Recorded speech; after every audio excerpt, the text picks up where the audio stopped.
This episode of The Edge is brought to you by Audible.com, offering more than 180,000 titles for smartphone, tablet, and desktop. To get a free audiobook of your choice and help Trek.fm at the same time, visit audibletrial.com/TrekFM. And also by Enterprise in Space, an international program of the nonprofit National Space Society. Find out how you can help science and education and become a virtual crew member aboard the NSS Enterprise Orbiter by visiting enterpriseinspace.org. And if you want to join the conversation and share your thoughts on this episode, join the Babel Conference, our listeners group on Facebook. Just type BABEL into the Facebook search field. We look forward to seeing you there. Hi, I'm Rekha Sharma, and I played Landry on Star Trek Discovery. You are listening to The Edge on Trek FM. What have you done out there on the edge of Federation space?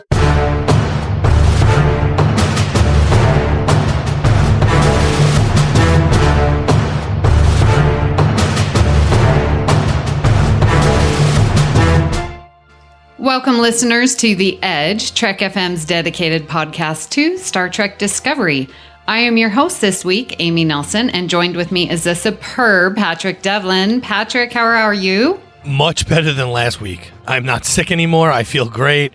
Much better than last week. How are you? Yes, you sound great, and I'm so glad to not keep you out of getting rest and healthy. So yes, yeah, no, but it was worth it. I really wanted to talk about that episode, and I wasn't going to miss it. So yeah, we're back again this week.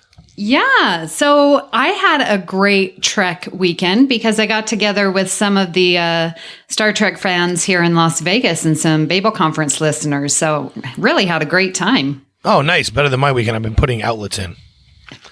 So. Oh, well, fun. Yeah, tons of doing my work for no pay. Yeah. Well, we have a special guest, Brandon-Shea Mutala. Welcome back to The Edge. Hi, how's it going? Listeners are probably wondering, what the hell's this guy doing back?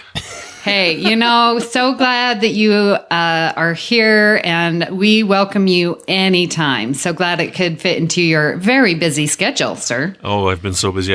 I worked this morning, so it's 2:00 right now. I got to work at this morning at Sunday, right? Today is Sunday the 27th. I worked at 6:30 this morning, overtime, till noon. Then I had to rush home and record an Alfred Hitchcock podcast with my co-hosts and John Champion. So watch for that if you like John Champion. He's talking about a secret agent coming out probably, you know what? I think the same day this drops, maybe even a couple days after, but it'll be out Friday. Nice. And now I'm doing this with you, and because I went long on that one, you guys are all mad at me because we're starting this one late. I'm so sorry. Yeah, how dare you? We're supposed to record at 4, then we were going to do it 2:30. Now it's 3. This is not okay. I'm so sorry. You're just my shield. It's fine. Yes, I'm here to deflect the hate away from Patrick. Well, we are here to discuss Season 2, Episode 2, New Eden. So very interested to hear your initial thoughts. And Brandon, as our guest, why don't we start with you? So I watched it 3 times now. Well, I watched it twice and I listened to it while I was at work, while I was doing like typing and stuff. So I just listened to it a third time. And the first time I watched it, I'm like, it was fine. I mean, it wasn't bad. There was nothing wrong with it. I just thought it was fine. And I kept seeing all these people. They're like, this is the greatest episode of Star Trek ever. Like, I'm seeing this all over Twitter right now. People just really seem to love this episode. And I'm like, huh, okay. So I watched it again last night and I'm like, yeah, it's pretty good. Yeah, it's good. And then I listened to it while I was at work today. And, when I was done, totally was just like, yeah, that's pretty good. It was good. I mean, I thought last week's was better, but this was good. I mean, there's nothing, it's fine. Oh, yes. Well, on the Babel Conference, because I just finished recording postcards and edited that. And yeah, overwhelming response of this is great and best episode. There were really only 2 negative comments. So listeners, if you haven't listened to postcards, you can go and check that out. But I thought it was really good. I loved the themes. And so that's what we're going to talk about. The character development was great. I really liked Saru taking Tilly under his wing and like that mentoring role. I thought that was just superb. I loved May Ahern, Tilly's little ghost friend. I just thought that was so great. And it's so weird because I was watching with my brother, and usually I'm like dense when it comes to things, but I picked up that May Ahern was not real. And then when it finally came back and Tilly was in her quarters, searching for May, and he's like, oh my gosh, she's dead. And I'm like, I so knew it. So I felt really intelligent for the first time. And I really liked the donut maneuver on the asteroid belt that, what's her name? Stamets and Detmer pulled.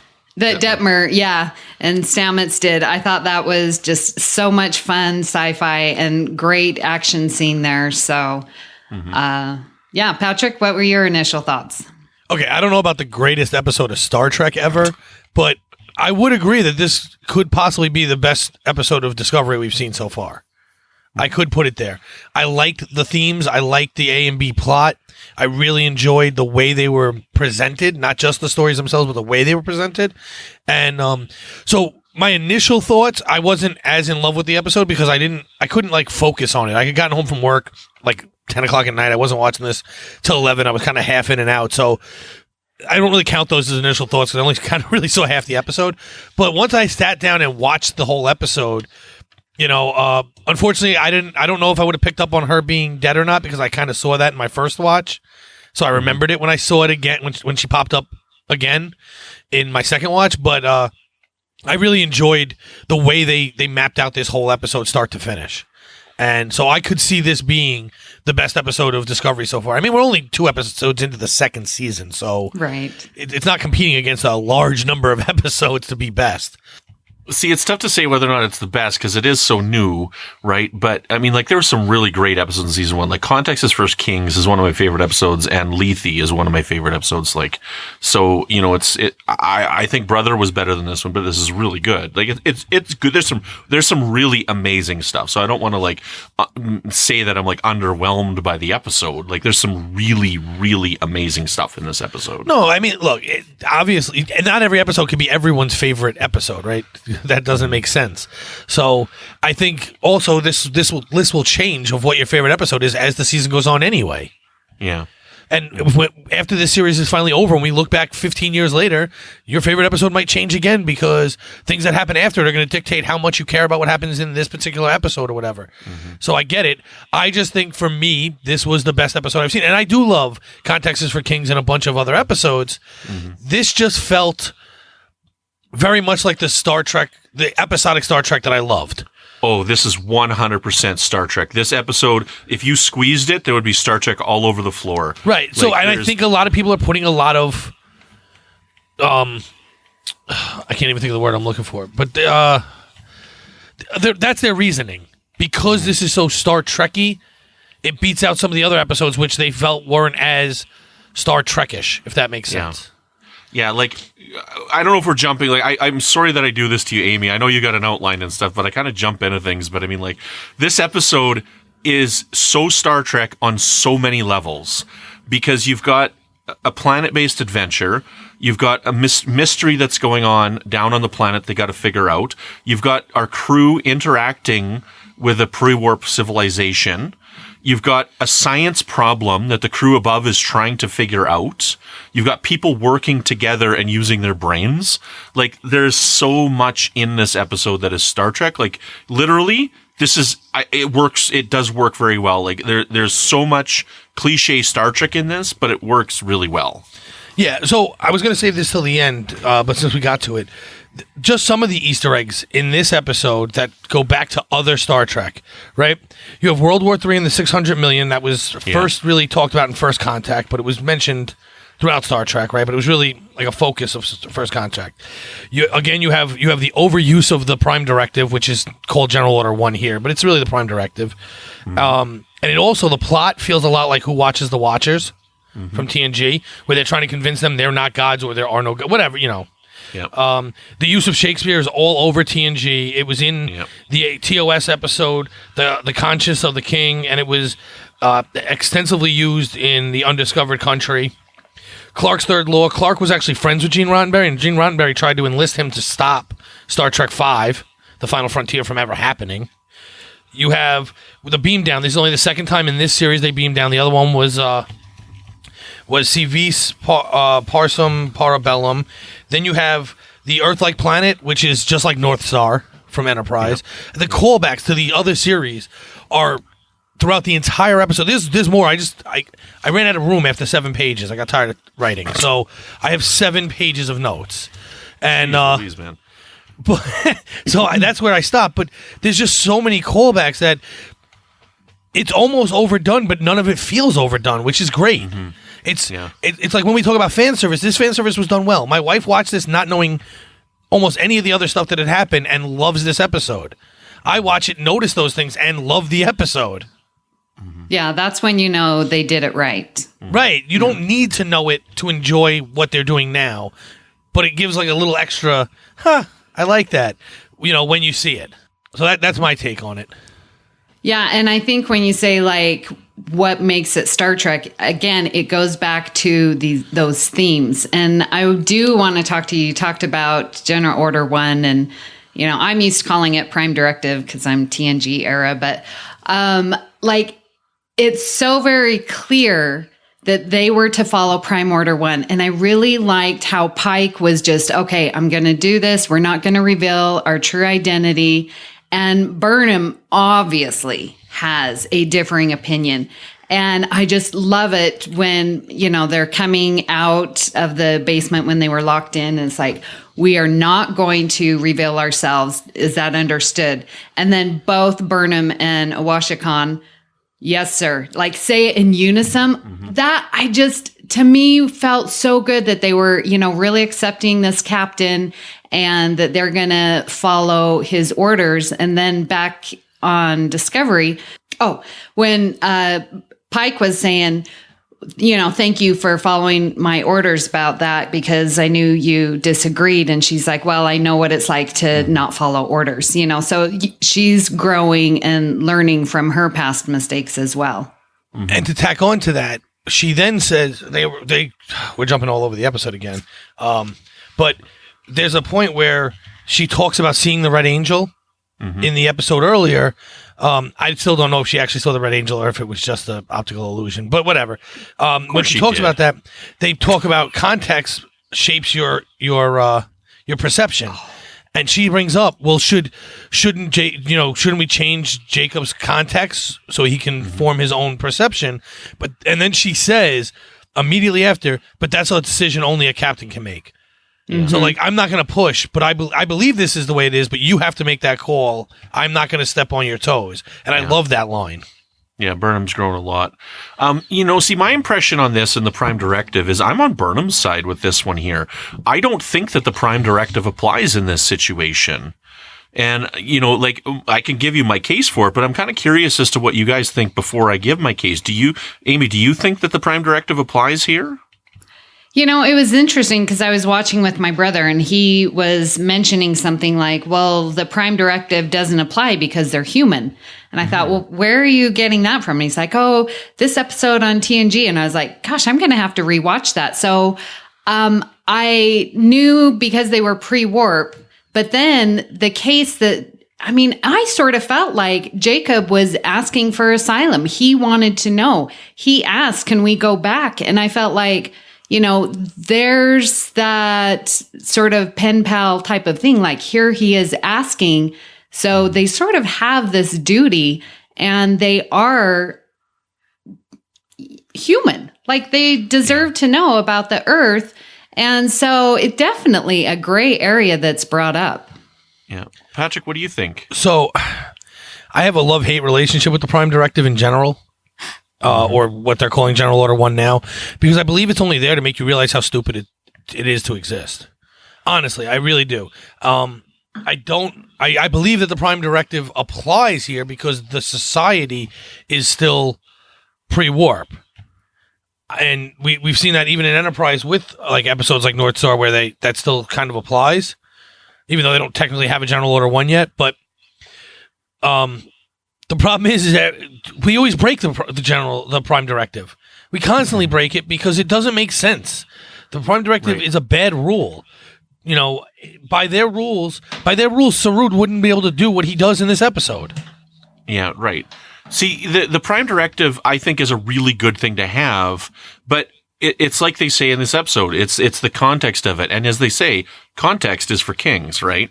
So the reason why I don't think that the Prime Directive applies in this situation, though, is because they are not on their natural development path.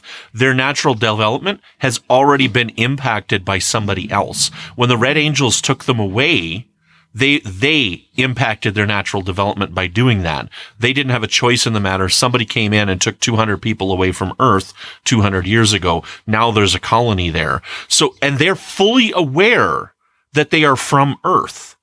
They even say it in the episode. They know that they're not on Earth. They know that they are from Earth. They know that somebody brought them there. So I don't understand why it's a problem to bring up to tell them what's going on, because their natural development's already been affected.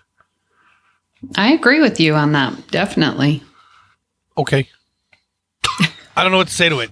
I mean, yeah. Boom! You can make mic that argument. drop. Yeah.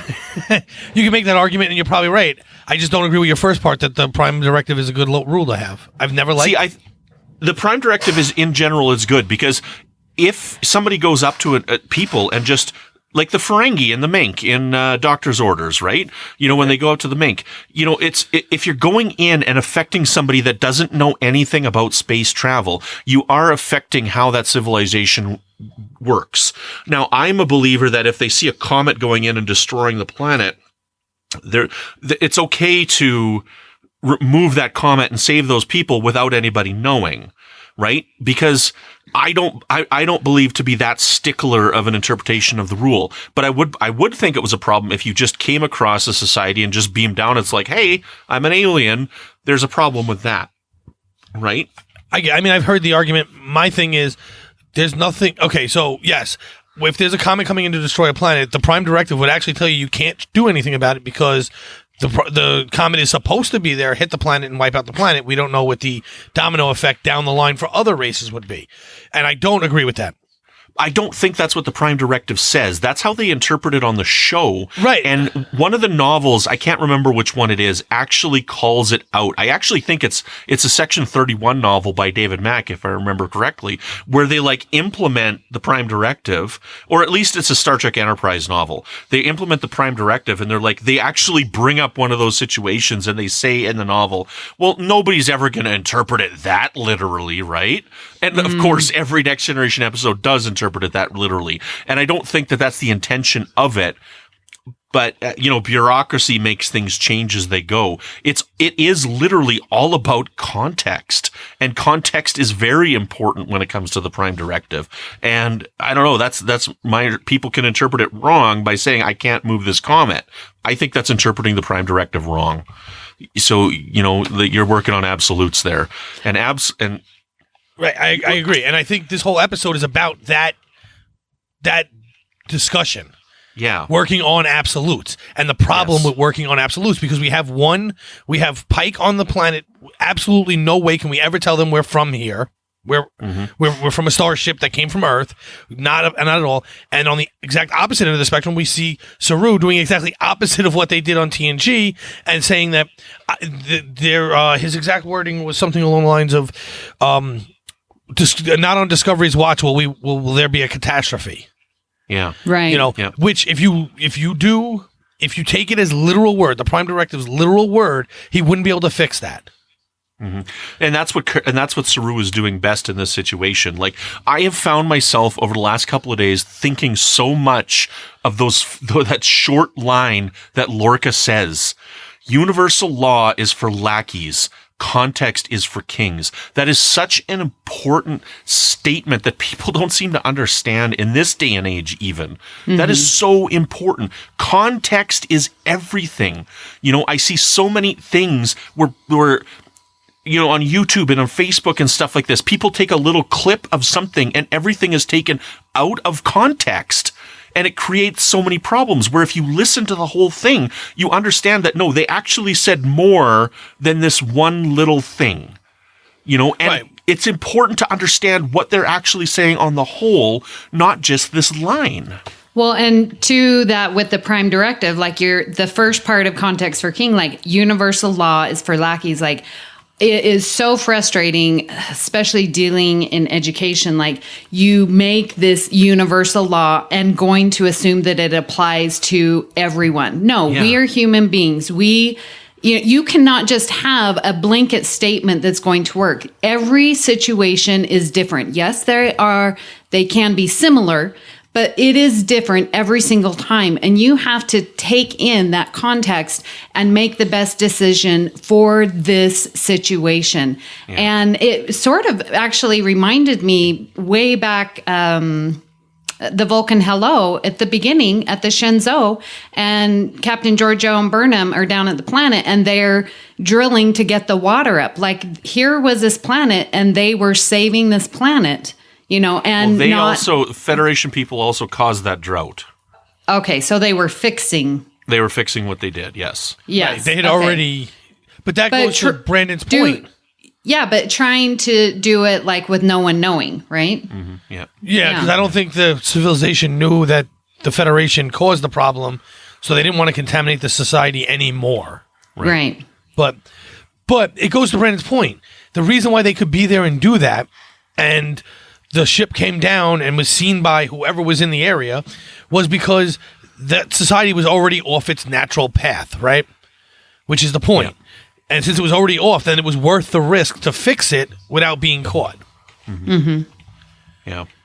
Now, along with that, like I've got some points on here, and like part of the issue that I have with this is Pike at the end totally affects the course of what the society is going to do. He doesn't just reveal himself to this guy. He has completely affected the path of this planet going forward.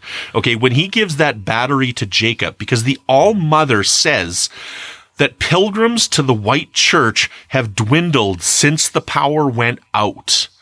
Okay, him giving the power cell and them turning the church back on is going to completely change the religious future of this planet, because she already says as well, the All-Mother says, when they see them beaming away, she says, the gods have answered our prayer. The angel returned to save them. She already thinks the angels saved those people. They're going to think that the angels have brought power back to this. This is just going to reinvigorate their faith that's been dying.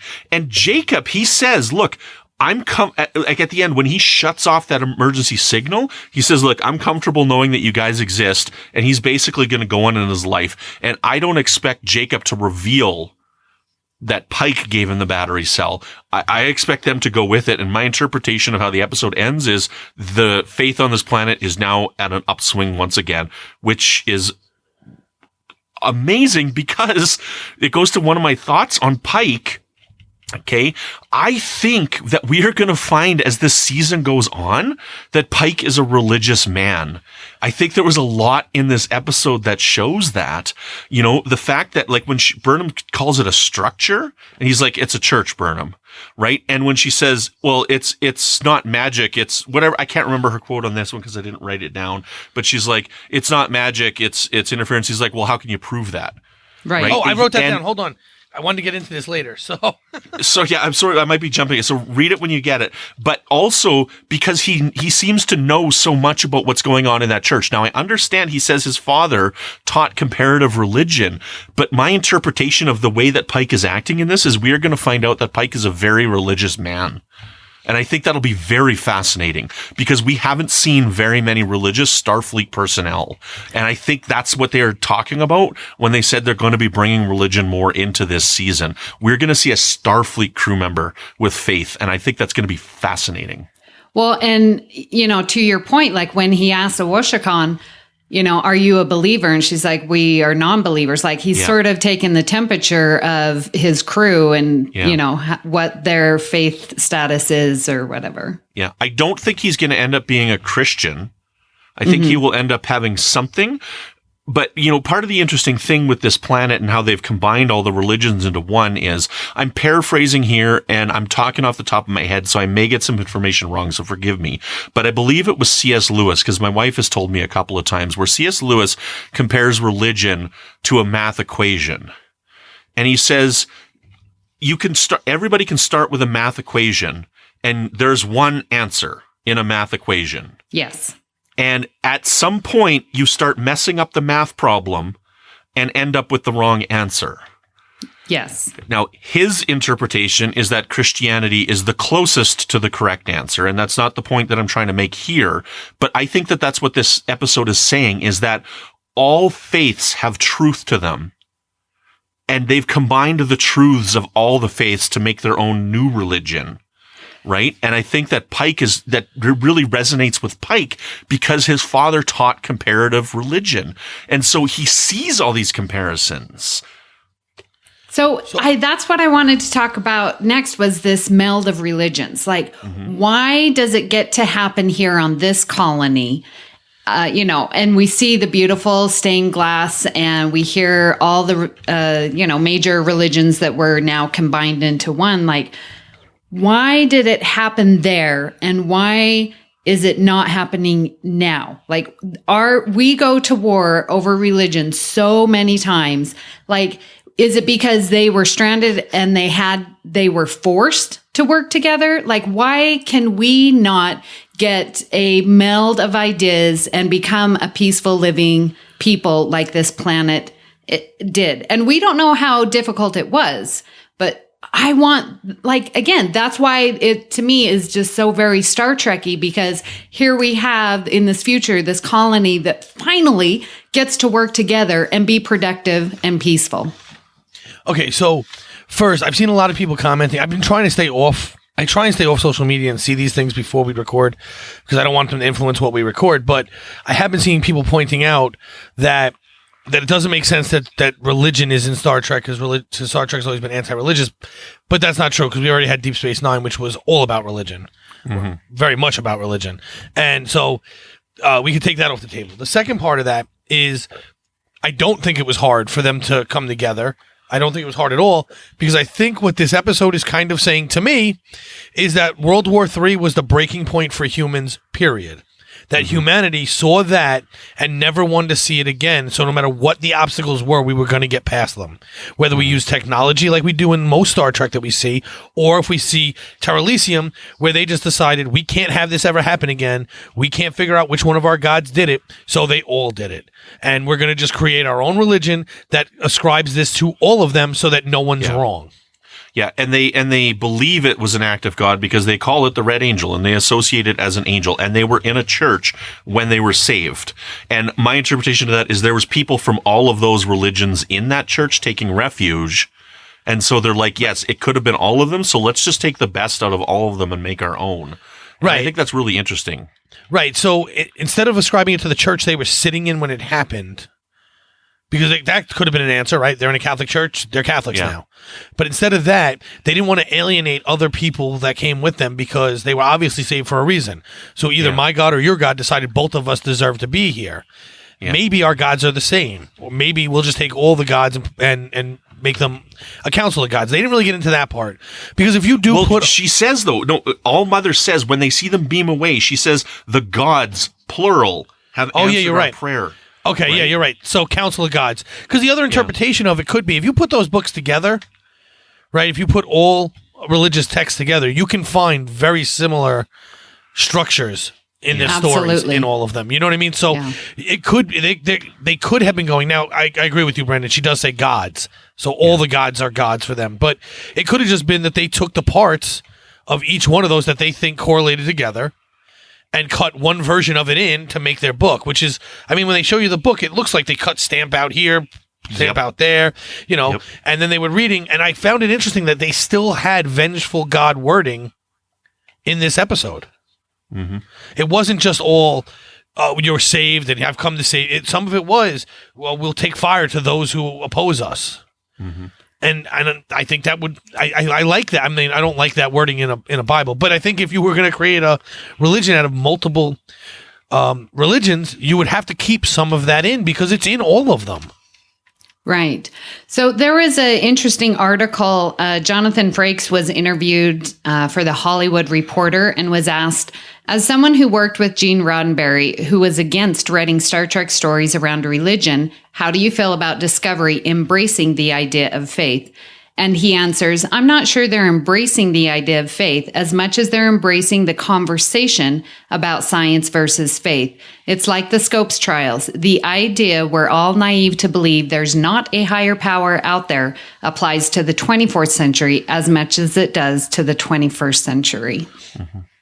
Yeah, so I read, I was able to get through half of that article, not because the article is bad, just because I didn't have the time.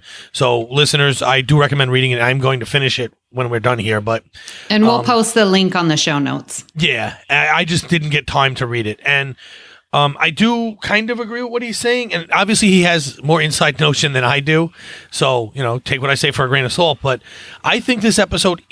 Not just this episode, this season is somewhat embracing religion more than Star Trek has in the past, anyway. Because I see we've now seen 2 red lights, red signals, and 2 red angels associated with them, which is brought up at the end of the episode. And, so to me, this seems like almost like the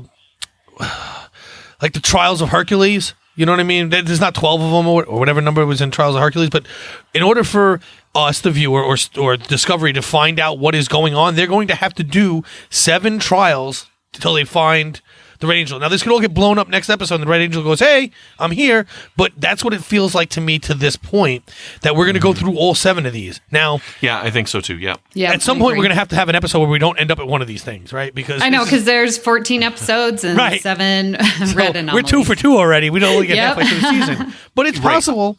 It is possible we do get the Red Angel halfway through, and then the rest of the story this season is dealing with the outcome of that. Right. See, I believe that, yes, our crew is being tested right now. This is what I believe. I believe there's a test going on. I'm not sure how Spock relates into this yet, but they're definitely being tested now. Okay. So, but about religion, one second. Let me just throw this last piece in there, and then you can go, Amy. I'm going to forget it, I know. The only other thing is, we always talk about how anti-religious Gene Roddenberry was and how anti-religious Star Trek is. I find that the way the Vulcans are written, the way the Romulans are written, the way that they're religions on themselves. They're just not religions as we know it on Earth today. So it's not like they've never had religious context in these shows. They just name the Klingons, them Christianity. Yeah. Right, Klingons are very religious. I mean, and they even talk about their god, so it's not, we kind of paint with a broad brush that it's very anti-religious, but it's just not true, in my opinion. So I found it interesting when Burnham is talking to All-Mother, and she says, science is my religion. Do you think that those two are mutually exclusive? I believe you can have science and religion. I know, but do you believe science can be a religion? That's a hard question, actually. I guess it could be, but I think the bigger point... Well, first, she says, I say science is my religion. She actually doesn't say it's hers. She just says, as an argumentative statement, what if science was my religion? What would you say to me? But... we all know she's getting at the fact that science is her religion, and she's trying to phrase it in a way they can understand it to argue about it. But so my thing is, everyone always seems to think that the church is anti-science, and that has not always been the case. We've prescribed that to the church over many things that it didn't actually do. I mean, I know there was a small time when they were anti-science, but people believe that Copernicus was persecuted by the church. It's just not true. He worked for the church when he found out that we weren't the center of the universe and the sun was. It wasn't until many, many years later when they were afraid of losing people to the Protestant church, because the Protestant church was against science at the time, and people were like, oh yeah, we are the center of the earth, and running to the Protestant church, that the Catholic Church changed its opinion on that. And Copernicus had already been dead. He had never been arrested for it. He was actually funded by the church to do these studies and to find these things out. So it drives me crazy that we keep this narrative, even in this episode, where, we don't need proof. We have faith. That's great, but even many churches try to prove their faith with science. Mm-hmm. See, I believe that science is faith-based as well. You have to have faith in science. Right. And I'm not trying to upset anybody when I say this. And, one of the frustrating things, I'm a religious person. I'm not ashamed to say that. I'm not embarrassed to say that. I believe in God. Right. I've come to that realization that I believe that. And there's a lot of people on this planet that still do. And I find that people are very intolerant of that type, especially if they are, if they don't believe in a God. They seem to be intolerant of that idea, because what people don't seem to realize, there's a lot of people on our planet right now that still believe that the Earth is 6,000 years old. Okay. They believe in a young Earth. They believe in a creation. I don't believe that myself.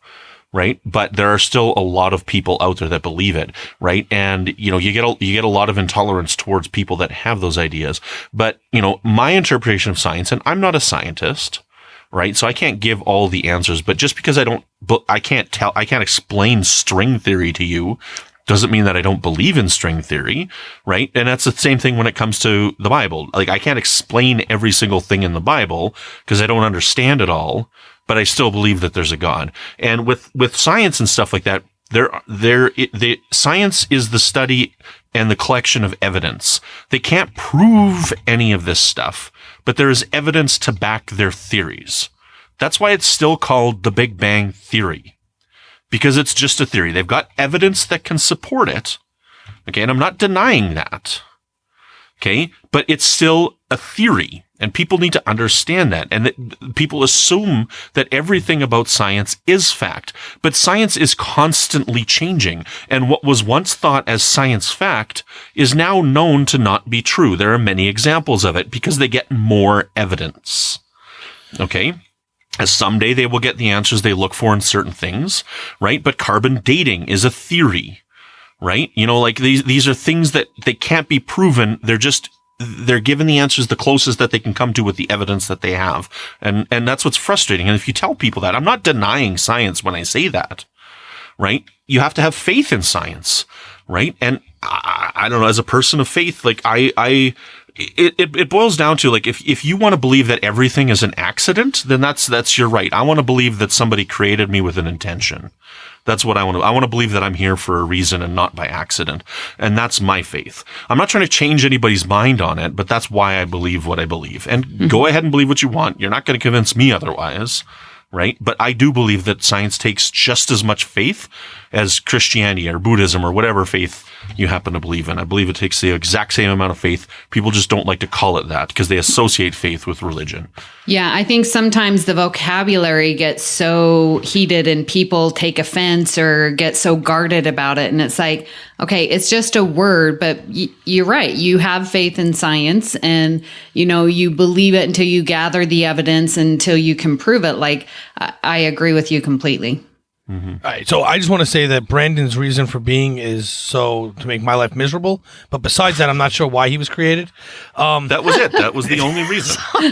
Ouch. So if there's intelligent design in that, then there is. But no. So one thing I do want to go back though, because and I'm not trying to say don't believe in God or do believe in God or anything along those lines, or do or don't believe in science. The term theory itself has been changed over time into the science community to basically mean law. They interchange those rules. And one of the reasons was because they do find evidence sometimes that disproves something that they earlier believed. So theory doesn't mean the same thing in common talk as it does in the science community, because law was too finite, if that makes sense. But the word theory isn't strong enough either. So, but point being, I agree mostly with what you're saying, but I think you have to have faith in scientists, not necessarily the science itself. Because the thing about science that makes it so great, for me, is that it is always checking itself. And it's not afraid to say when it was wrong. And I think that's one of the problems some people, like myself, have with organized religions, is when something comes out that absolutely disproves something, they're the last groups usually to believe it. And they'll fight it before accepting it, which wasn't always the case. Our society has just gotten that way in general. If you believe something, you're going to be the last one to believe what facts you see because you want to believe that. So It's not like it's a problem indicative of religion. I think it's more of our society, and religion plays a big role in it because it's a large group of similar people believing similar things. But So, Patrick, I wanted to ask you, going off that, because I was thinking, okay, this colony has been there for 200 years. They obviously came from Earth, who had technology of weapons and communication and, planes, all the technology that we know we have currently, and plus some, getting to World War III. how come they didn't get electricity? Why was that knowledge? It seemed like they went backwards. They went, in reverse in technology. Do you think that that is because they had this religious standpoint that, oh, God will take care of us. This red angel, it saved us, so it's going to do everything for us, so we don't need to do for ourselves. I found that so interesting that they, within 200 years, didn't have electricity, that they weren't taking what they learned from the earth and applying it here on this new earth, like this new Eden. That I don't find that to be odd at all. I think you would absolutely have to go backwards in their scenario. I think there'd be no choice because, yes, they understand electricity exists, but none of us individually would be able to build something to harness that. It would be, I'm an electrician, so I might be able to get a generator up and running, a small generator, and we can improve on that. But we don't know that anyone that got taken had any kind of knowledge of actually building a generator or making a windmill or creating finding a dam. Ore and minerals. Isn't that sort of basic knowledge? But they do. They farm the land. We don't know that they don't find metals, but taking that, it took us on Earth thousands of years to go from one stage to the next to get to where we are today. Okay. And then our technology boomed over the last 100 years. It's gone haywire, the speed of it. And we're used to that speed. Technological jumps every 11 months, but that's not the norm for the history of the world. So, Brandon, you don't think that the religion inhibited their progression technology-wise? I seem to remember them saying something that it had to do with the planet, the reason why they didn't have electricity anymore. I don't know why. Maybe the rings? Yeah, so I know that when the rings were crashing, they couldn't beam up and they couldn't do anything like that.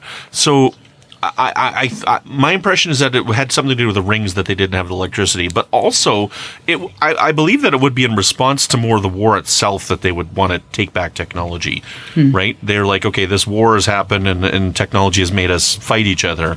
Well, let's go peace and not have technology. So, well, we've seen that in other Star Treks where they decide that advancing I can't think of the episode now, but advancing technologically would cause them to be more violent. Insurrection, the whole movie. The whole movie, yeah. But there was episodes of it. I just watched it. Oh, yeah, I'm sure. I can't remember. But, yeah, so it's a common theme. But, no, maybe that is what their excuse was, but it just seems more plausible to me that I know how to drive a car. I can't build one from scratch. What? Mm-hmm. I can do that. I'm sure you can. Your life is to make me miserable. But I can't build a computer. I can't build the internet. I know how to use all these things. But everyone's job in our society is so specialized. It's only going to get more specialized as we get closer to this, hopefully fictional World War III, that it would be harder to get back to where you are if you were just dropped on a planet. Mm-hmm. Mm-hmm. So they have the wires and stuff, but they don't have generators. That transmission lines are coming from somewhere else. So, that to me, that's just why they go backwards. It's just a byproduct of being moved without all that technology being there. So I wanted to go back, Brandon. You were talking about this mystery and, how you believe that God created you for a purpose, and then tying that in with this episode. Are we being told that the red angel is manipulating these, as Pike calls them, red things, to help and save people? Is this really the doing of the Red Angel? Yes. Now, I don't think that the Red Angels are causing the disasters, but I do believe that the crew is being tested. Because twice now, our crew has been drawn to a situation, and then the red signal disappears, and they have to figure out what's going on when they get there. So I believe our crew is being tested. They're being guided to a situation. Now, there is some mumblings online about what some people think this is going on here. Now, do you guys have your phones on you right now? Because I'm about to message you guys something live time, because I want to get your reaction live time. Do you guys remember an alien group called the Iconians that have been mentioned in Star Trek The Next Generation? Oh, yes. Okay, so the episode Contagion, and they were on D Space Nine. I can't remember the episode, but it was the first one with Wei Yun. I listened to it again today to check. So I'm going to send you guys a couple pictures right now of the Iconians. Now, we never saw them, but they are on Star Trek Online. Now, I don't play Star Trek Online, okay, but they are referenced on Star Trek Online. So I'm going to send you live some pictures of the Iconians from Star Trek Online, okay? And I want to hear your guys' live reactions as to what you think. Wow. That's exactly what we see. I mean, so similar. Yeah. Especially that first one, that red one that I sent you there. The first one's a dead ripoff of the other ones. Actually, the body style of the last one you sent, has the dark one, the kind of wings that they're attributing to the angel part. Yeah. Now, the Iconians have been described as the demons of air and darkness, or something very similar to that, right? And so they were interpreted to be these conquering aliens. But when Picard goes down to the planet, Picard's like, I get no sense of conquerors here when they're down where the gateways are. Now, these gateways would explain how they can get these people from Earth to this planet, right, so quickly. So I really do think that this is where they're going to be going with these aliens. I believe they're going to show up as the Iconians. And that would be a very Star Trek thing, to have this alien race that we know of as conquerors, and then to say, well, no, they've been mislabeled and misunderstood. So I think that we're going to go there. Now, I do have a small problem with that. I'm very fascinated if they do that, and I think that's cool, because I think the Iconians are really cool. Contagion is one of my favorite Next Generation episodes. I love it, and I love the idea of them. But I don't want Star Trek Discovery to fall into this trap of bringing up all these wonderful things that are just never addressed again in Star Trek. Now, I'm not one of those people. I'm not a canon police, right? But we've got so much stuff that has been brought up so far that is not talked about later on, like the mirror universe, right? Okay, yeah, you can get away with that with an order. Don't talk about the mirror universe, but we've got the spore drive. Yes, I understand that they can address this later on.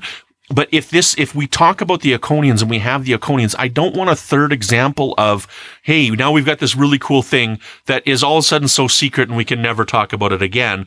And that's their answer for why we never see it in Star Trek again. I don't want them to fall into that trap. Like, one of my big problems with this episode is the fact that they use the spore drive again. The spore drive was like shut down and they're like, we're not using it anymore. And then Pike's like, well, let's just use it. You guys got to use it during the war, so we can use it now. Starfleet will give a special dispensation. But the fact of the matter is that they didn't shut it down until afterwards. Starfleet knew about it. Starfleet knew about the spore drive. So it wasn't like a secret thing and they were just given special dispensation. The entire purpose of this ship was to create the spore drive. Right? So Pike saying, well, you guys were given permission to use it during the war. Well, that's not quite right. Right? They weren't given permission to use it during the war. The ship was designed to create this thing. Well, hold on. Right? I think you're misinterpreting that a little bit. Because I think the problem is not that they're shutting down the spore drive. That the spore drive is the problem. The problem is using it with Stamets is the problem. I have a problem with them using it at all anymore, honestly. Like, I'm not a canon police person, but again, like, they had shut it off at the end of last season. They're like, look, we're done. We're never using it again. And then here we are in the second episode of the season using it again. Yeah, but I don't think we were shutting it down and never using it again. Like, I get what you're saying. It makes more sense if they never use it again, because that's why we don't hear about it. But I don't think that was ever the intention, because even when they're talking about it on the bridge, he said, well, until we can find a non-human host to navigate the spore drive, we've been decommissioned or denavigated. So it's really talking about who's controlling it more than the technology itself. Yeah. Okay. But I mean, like, well, then people belittle, there are people out there that bring valid comments and bring valid things online. And that begs the question, why couldn't Voyager simply create this then and use it and get home? Yeah, quickly? no, I agree. Okay. So, and I'm not a canon police. I just want them to give an explanation and stick to it. Okay. Just I love the jump. It's cool. But if they're going to keep going back to it, well, if they can just use it at any time, then they're never going to really be in any danger, because they could just jump out of the way. And then it's like, well, Then why doesn't every ship have the ability to just jump out of the way? And, so I'm all that I'm saying is I don't want more examples and the Discovery to keep going to something that is not referred to later on that we know about already and continually say, oh, now we've made it secret so you can't talk about it. And that's their explanation for why we don't hear about it, because it's the same explanation over and over. Yeah, I think that's going to be a common theme, though, anyway, because I think they're just going to classify everything Discovery does at the end, and that's going to explain away whatever they feel like explaining away. Yeah, I don't want to harp too much on that. Like, I'm frustrated that they use the spore drive on this, but I do want to get back to the Iconians and what you guys think about that, because I really think that is what they are doing, and I think that will be a very, very fascinating storyline if they do bring the Iconians in. Well, I think it would be great. I think it's a great way to explain this out and to give it something that we kind of know, like you said, but was misinterpreted. Or the other answer for that is if you don't want to go the route of we just didn't talk about it so no one knew, so it got misinterpreted. It could just be that the story gets misinterpreted, that people actually believe that they were doing these things and Discovery was stopping them, not that they were drawing Discovery to it.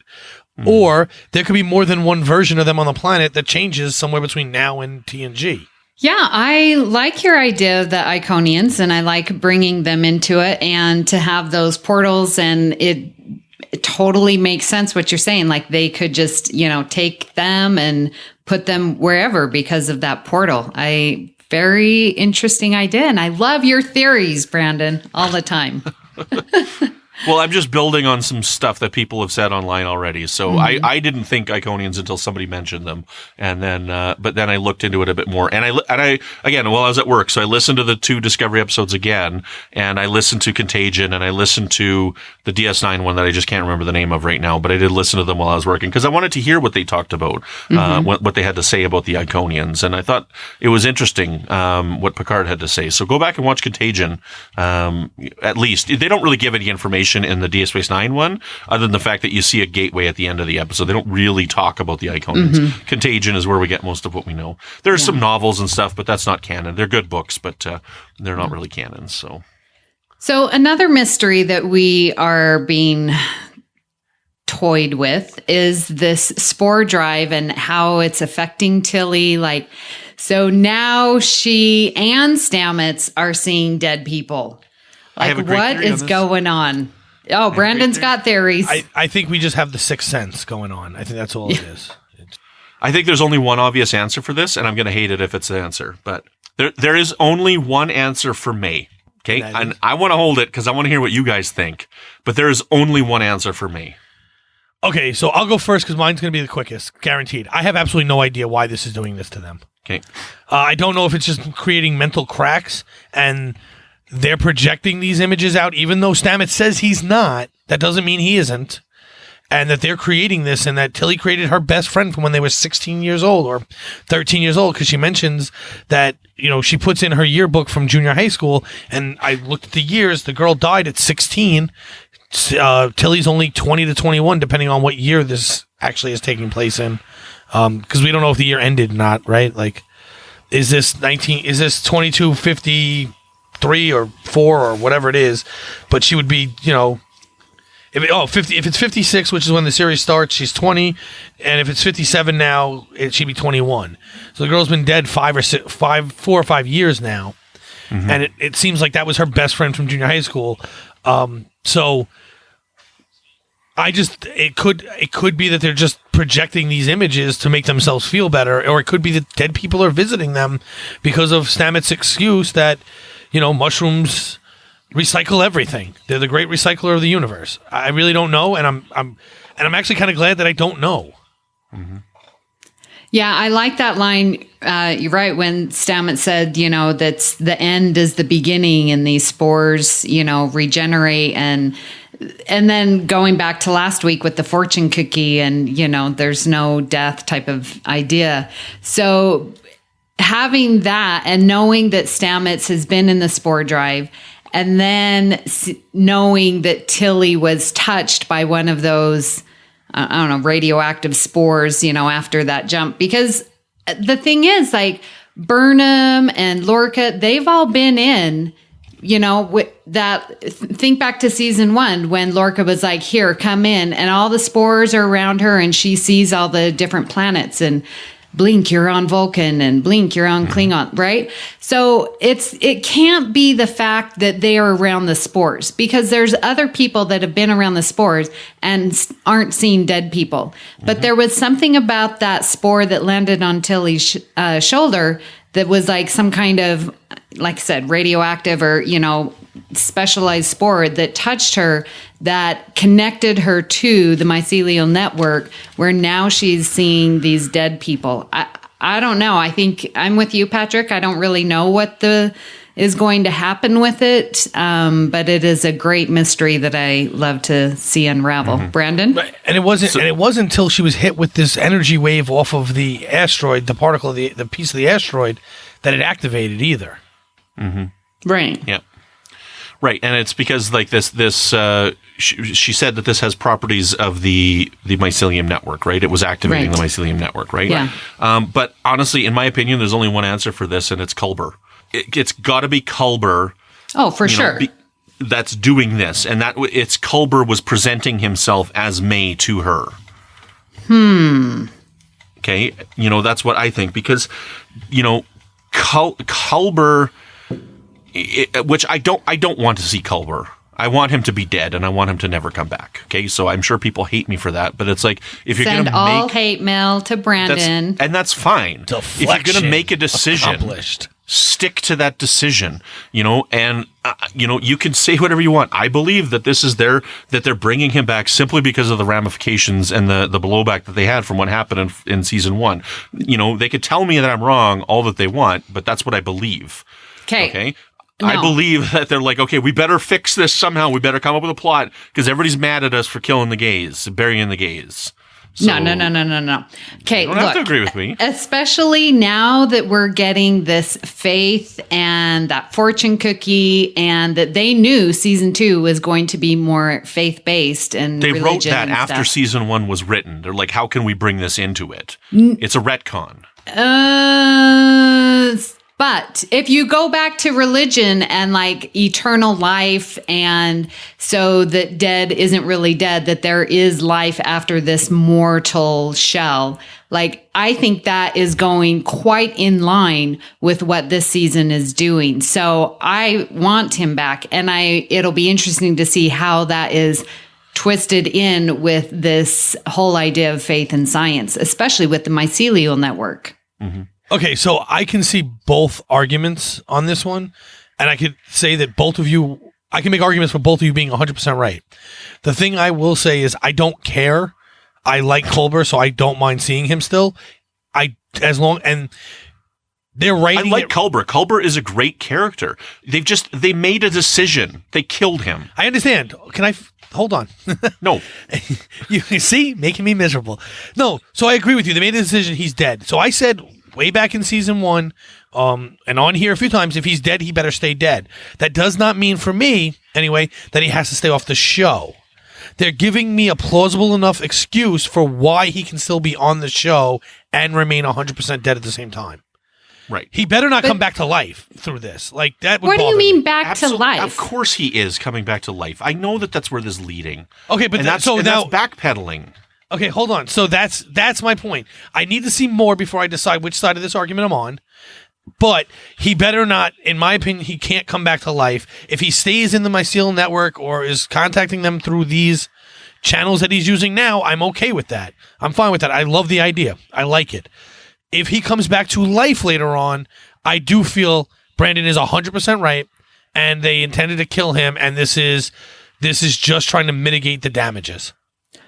Well, I don't want to say do you believe, but I mean, in Christianity, you have Jesus Christ being resurrected. Like he came back to life. And thus we learn through this example in Christianity that there is eternal life. So the fact that you say that he's dead, he better stay dead, doesn't go in line with this idea of eternal life. And when you say he better not come back to life, like, well, you mean this portion of this life? Because if life is eternal, and if that's what this season is going to represent, like we could see him and he can be alive in another. Okay, fine. So let me qualify what I mean by life. He better not be working on the ship as a doctor by the end of the season. Yes, I agree. Okay. By A your thing, layman's okay, so- version of life, not a religious life is eternal version. I got shot in the head, I'm dead, I don't get up and go to work tomorrow version Okay. of life.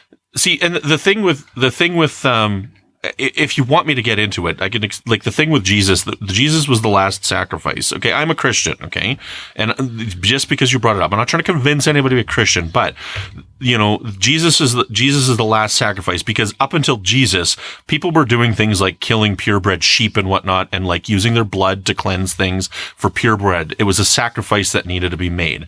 Therefore, God's like, nobody can follow all of these rules.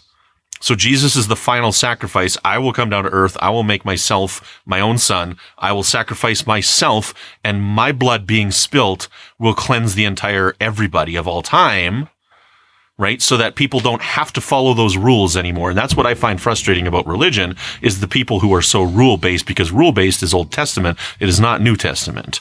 Okay. And that's my interpretation. You don't have to change my mind, because you're not going to. So any angry people that believe the rules of the Old Testament, no. Okay. Like, you're not going to change my mind. So, I don't even want it. I don't really want an interaction. That's not the point of what I'm saying here. But Jesus is the only person who could literally come back to life, because he's the final sacrifice, and he is then defeating death, which is the wages of sin is death. And by him being sacrificed, he is now blanketing all people for all time with his blood sacrifice. Which in turn gives us, according to the theology, Eternal of life. us having eternal life. Therefore, In that heaven, we which will if- be Right, but on a resurrected. The mycelium network Right. is heaven. Okay, I'll go with that. It's Star Trek. Okay. If they're going to say the mycelium But network is heaven. So that's what I'm Okay. saying. If that's right. So, yeah. So when you say But eternal that's still life, backpedaling, and I don't think that they intended to do that when they killed him in season 1. I'm okay I don't with think that. they're like, we're going to kill him and bring him back in the mushrooms. Yeah. I don't know if they did it on purpose, if it was planned before, or if it was done after the fact to save them. I know if they bring him back to a mortal life, that was written after the fact. Yes. So yes, Amy, as far as back to life, eternally speaking, and on a different plane of existence, I'm okay with that, because I'm okay with him being here. I'm just not okay to a mortal life just to appease fans. We got 12 episodes to see where this goes, and I'm open to it. Okay, so fans listening, I'm not closed-minded on this. I'm just saying I'm going to see where it goes, right? I can only have 15 episodes or 17 episodes to look back on and to see what I think they might do, and I'm guessing. So that's all. Okay, so real quick, I had 2 moments that really took me out of the episode. Like, I was watching it, involved, loving it, and then I was like, what the heck are they doing? So, and it both has to do with lights. The transporter beam was way too bright. And every time when we saw them being transported on the planet, we were up way far away, bird's eye view. And then we see this humongous big glow of the transporter. I've never seen transporter beam be that bright.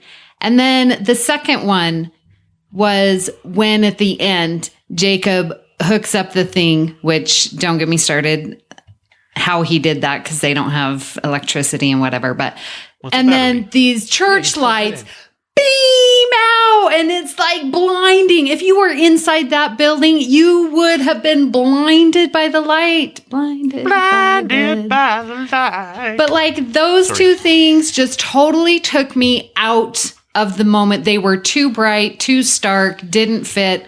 Those are my nitpicks. Oh, and one other thing. I think Pike has too much gray hair, but that's just me.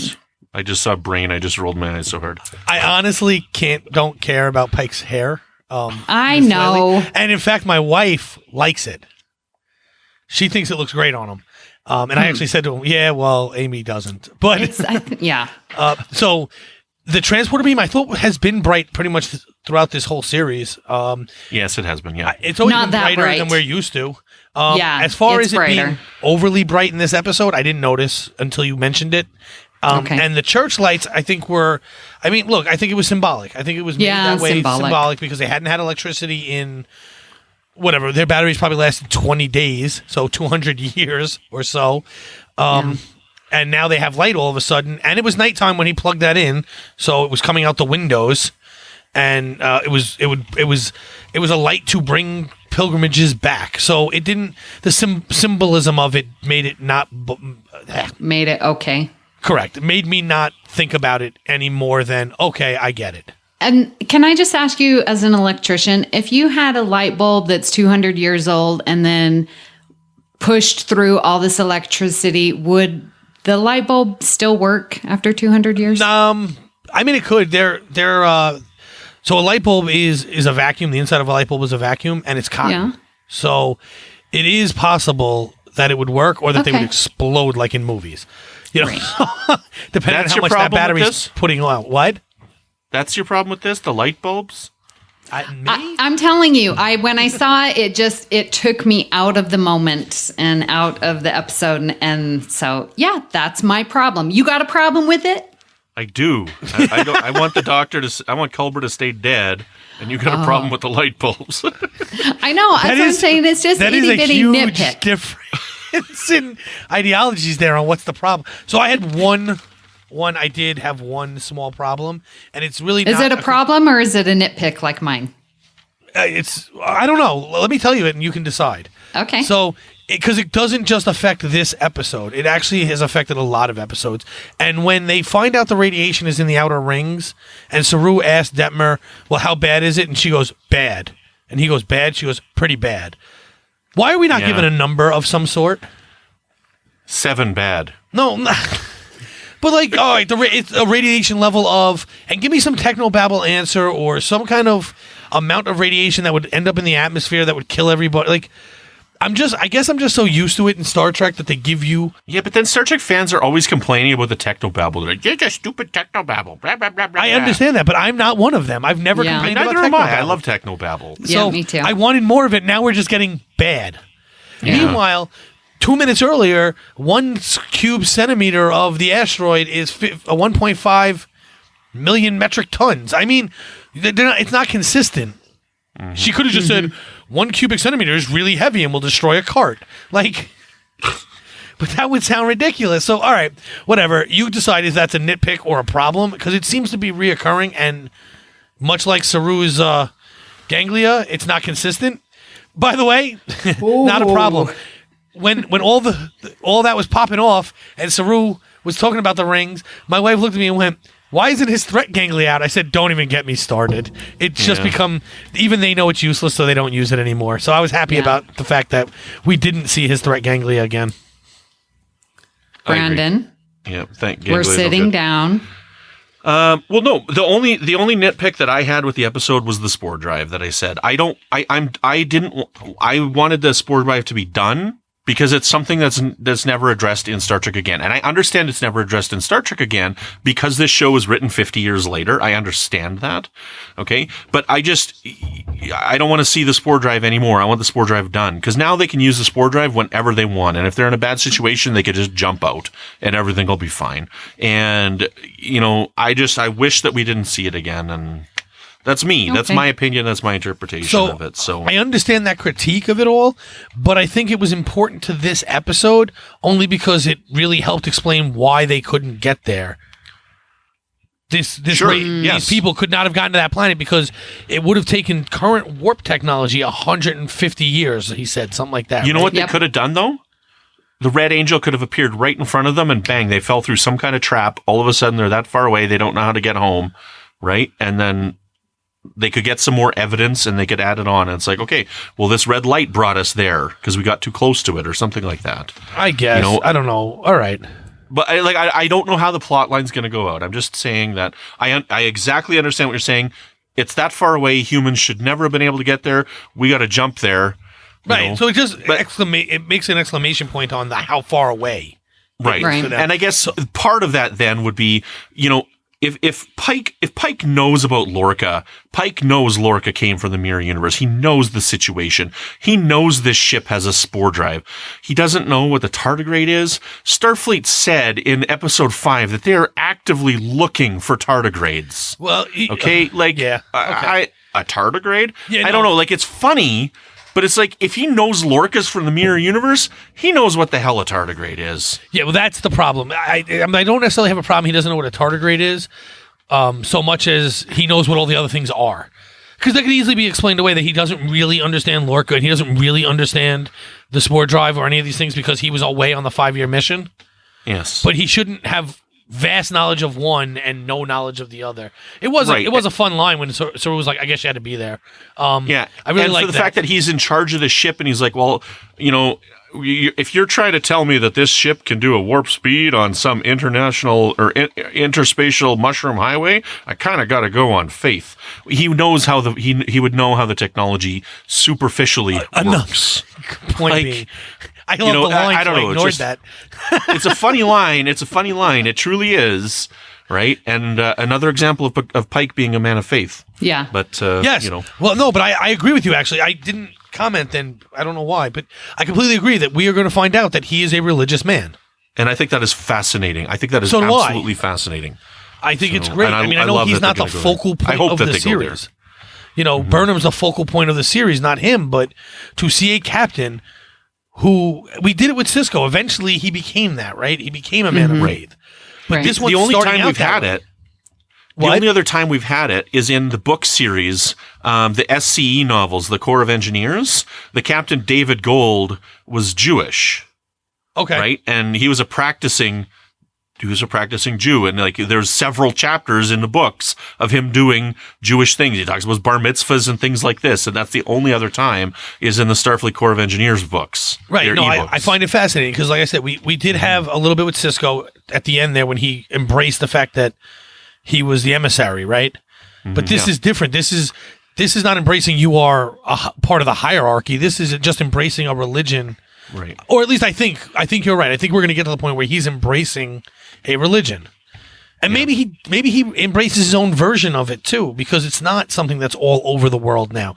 Maybe his interpretation is similar to those people on the planet where he's kind of molded his own faith system for himself.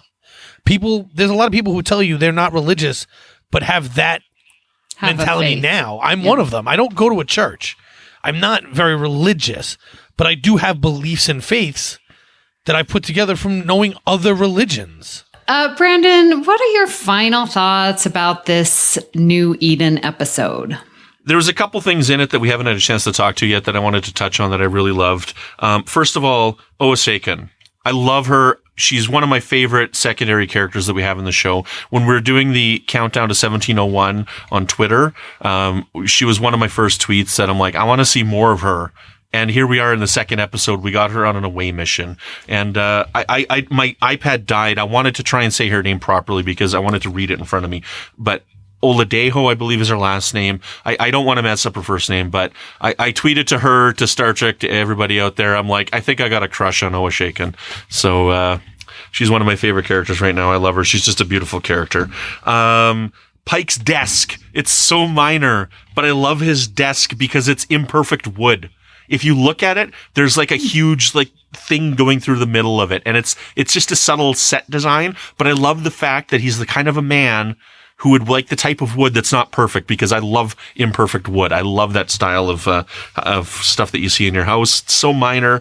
I loved the scene at the beginning when Tilly was explaining what she was doing. She was trying to come up with this thing, and Burnham said, it's a great idea, but it won't work because we're not close enough. Okay. And so like they're building each other up, and they're building up on each other's ideas and using their strengths. That's great Star Trek as well. So I loved that scene. At first, Tilly thought she was critiquing her, but she's like, no, it's a great idea, but let's do this instead. Okay. So there's some really great stuff. And with me loving Owosekun, I'm sorry if I'm saying that wrong. Owosekun. Tilly calls her Owo. I don't know if you caught that, but when she's like, where's Burnham? Where's Owo? She calls her Owo. Yeah. So I thought that was kind of funny. So, yes. But one other thing that with the May that I think supports with it being, is when she says, your mind is so much fun.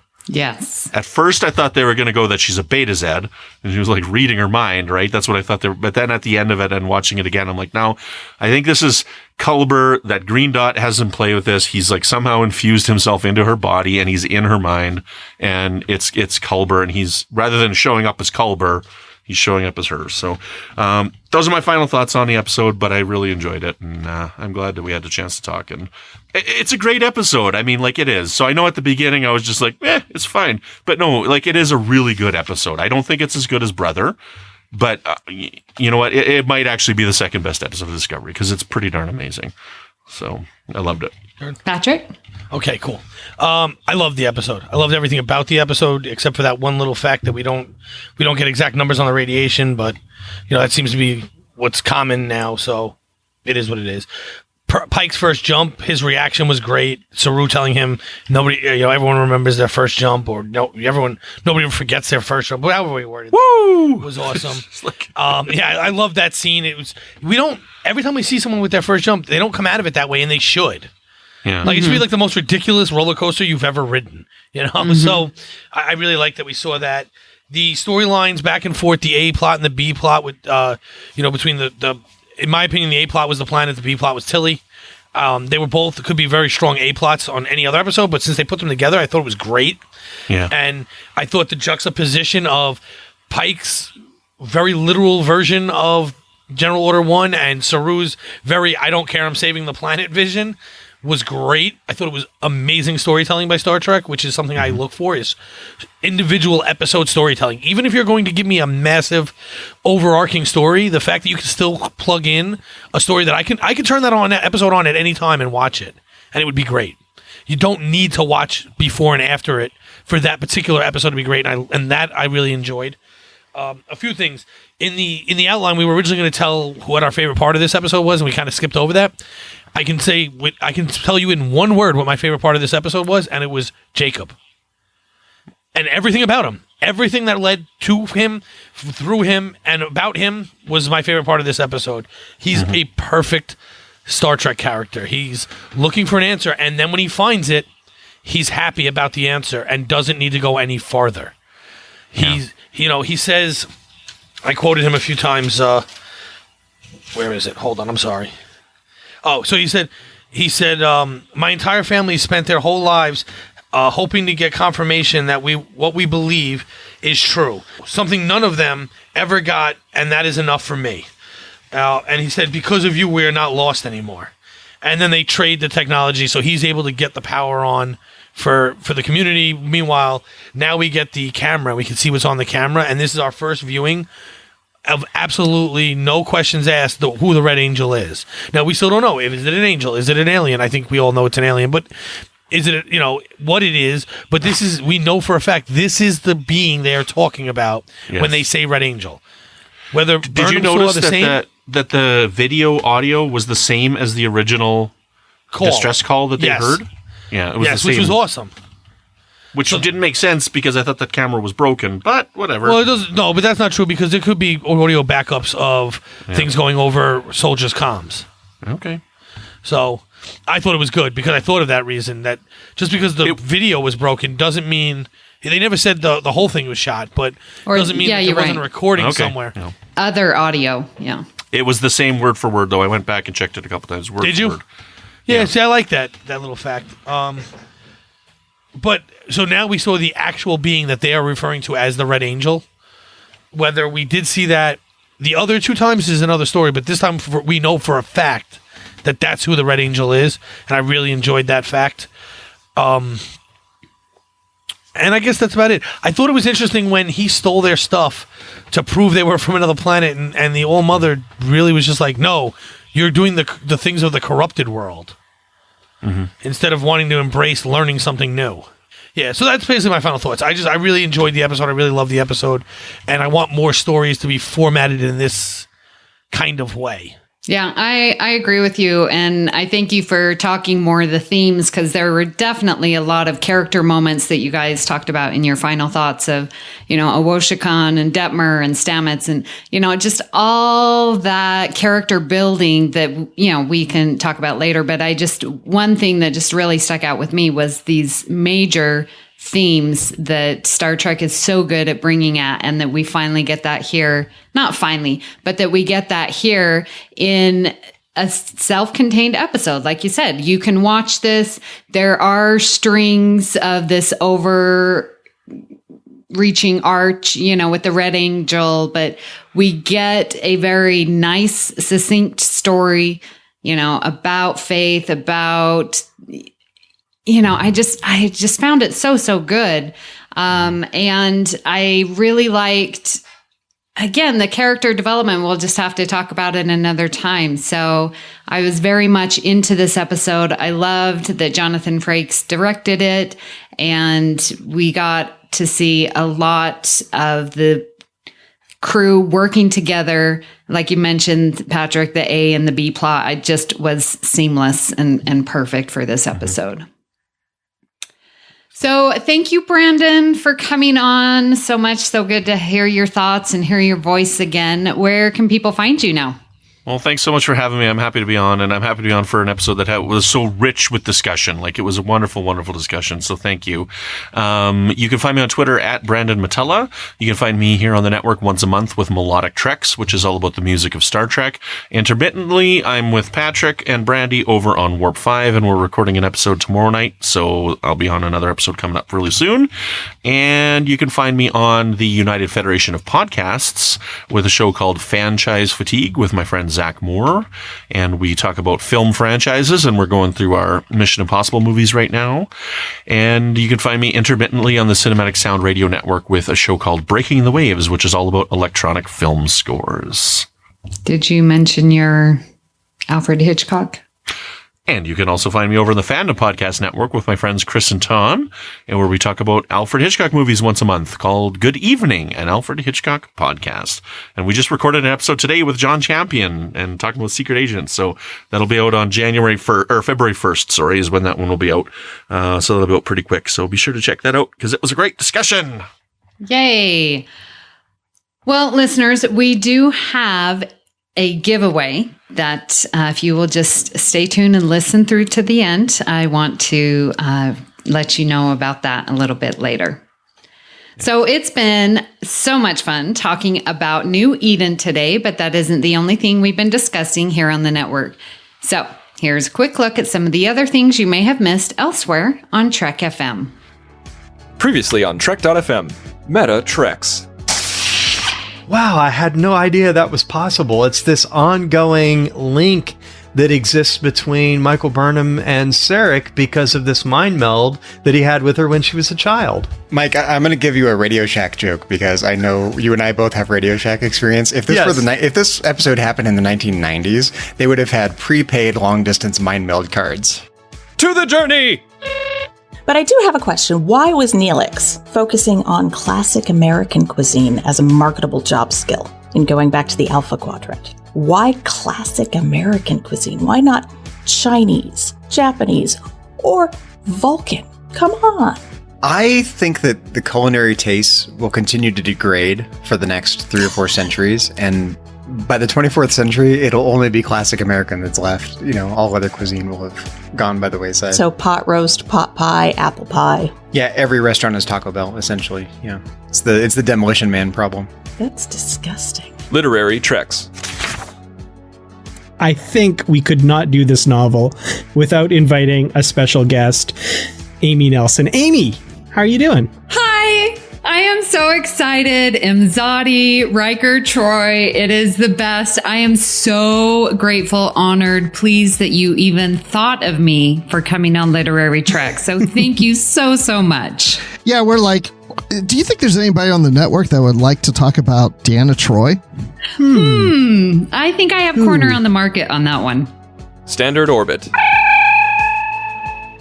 Vulcans are not incapable of showing emotion, but apparently they are incapable of lying.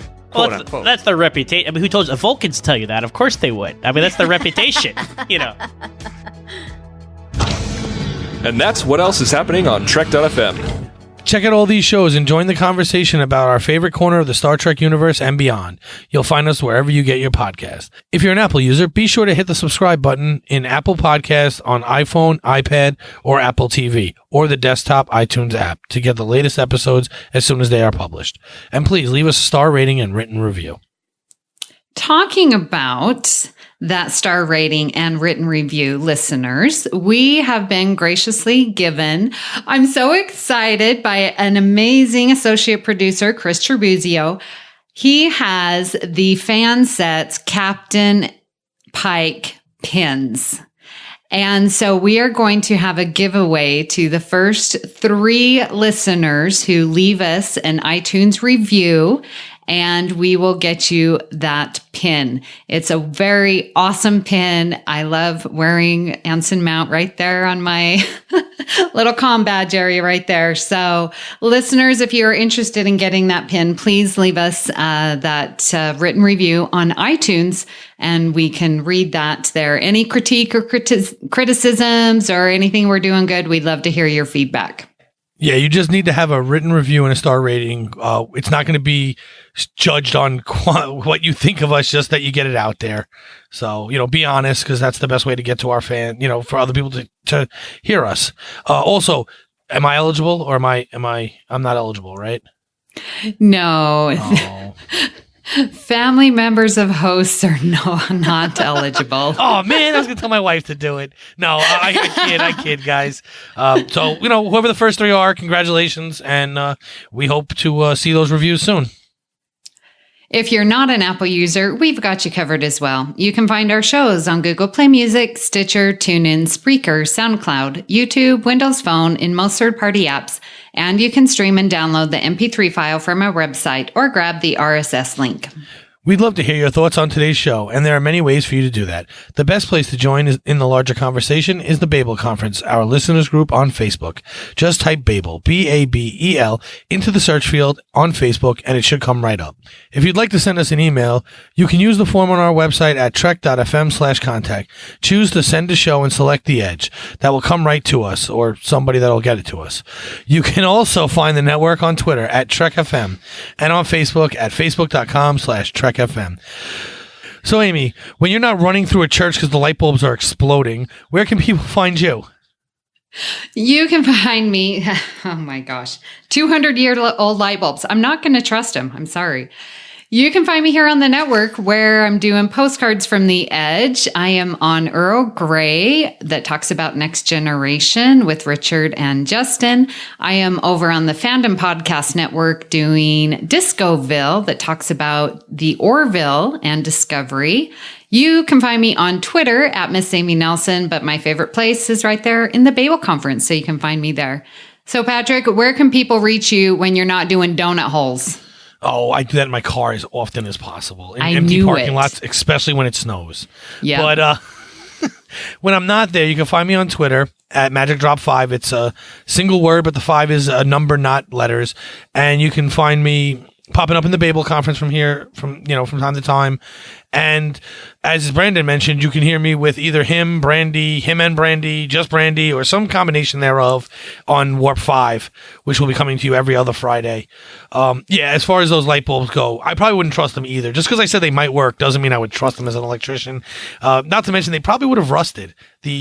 Although who knows, in another 50 years before the World War III, they might come up with different alloys for the base of light bulbs, but so who knows? And you think the filament would still be able to be held? Well, that's the one thing I think would be okay, as long as the metal doesn't rot enough that there's air getting in. I think that would hold. Okay. All right. Glad we got that cleared in my mind. I'm sure there's an engineer at home yelling, "No, you idiot!" But it was really bugging me. Well, listeners, if you'd like to help us keep all our shows coming to you each week, you can become a patron of the network on Patreon. Visit patreon.com/TrekFM. That's patreon.com/TrekFM to get all the details. Perks include early access to episodes, exclusive content, producer credits, and more, available through our special patrons website, The Patron Zone. It requires a great deal of money to produce, host, and distribute these shows each month. We really appreciate any support you can give us and hope you'll join the team. Again, you'll find all the details at patreon.com/trekfm. We'd like to thank our colored angels at this time. Red Angel, Norman C. Lau. Blue Angel, Tony Robinson. Purple Angel, Thomas Puleo. Pink Angel, Lisa Slack. Yellow Angel, Shoaib Mirza. Fuchsia Angel, Richard Rutledge. Periwinkle Angel, James Muldrow. We have way more than I thought I was going to come up with colors. I know. I was like, oh man, enjoy this. Do you know your colors? Aqua Angel, Cornelia Reutner. Orange Angel, Ryan Mallett. Brown Angel, Chris Tribuzio, and Crimson Angel, Brian Maloche. Thank you for supporting Trek FM and The Edge. Thank you for listening, and join us next time to see what's happening on the edge of Federation space.